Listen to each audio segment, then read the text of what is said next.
What can your baby's wear pattern tell you about your baby's movement and development? If you look here at my baby, she's 3 months old. You can definitely see the wear pattern in the back.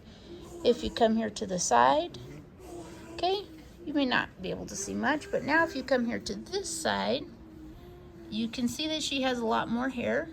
And as she's moving her head back and forth, you can see, that's beautiful, you can see where she favors her left side to the right side. And for a baby in development, you don't want to see favoring. You want to see balance or equalness in that wear pattern. Also here in the back, or really in any spot, you don't want to see it getting large. Whereas here you can see how it's the whole side of her head, and more so that's from just because she lays on that side, and that's where she rubs her head. And that side of your head is a little bit flatter, but especially back here in the back of the head, if you're getting a large patch, more so in the very back or just on these sides of the head, not the complete side of the head where the ear is at, but just behind the ear. Okay, then that can be an indicator to you that your child is possibly developing a flat spot, and you want to be working with that.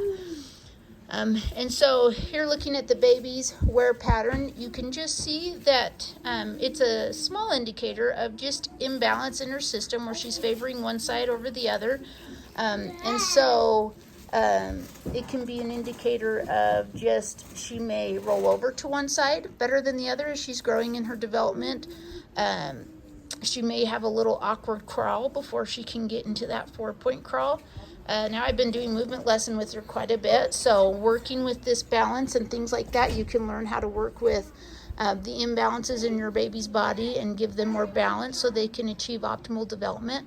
But that's just something to be aware of, is your baby's wear pattern. And if you're concerned about your baby, then you can look into movement lesson, and we help worried parents who have concerns for their baby and development, and we just teach you how to take the worry and wait and see out of development. And regardless of what the future holds for your baby, you can work with your baby's development. Development doesn't have to wait, it shouldn't wait. And if your baby just has some little movement glitches, we can help you work with that and just get your baby back on track with their milestones, things like that. But if there is a more serious problem going on, you can be more proactive and learn how to communicate with your doctors. You can go to movementlesson.com for more information. We have free webinars, Worried Parent Starter Kit, which is phenomenal, where you can start working right away with your baby's imbalances. And the link to that kit will be in the description. Thank you very much, and have a great day.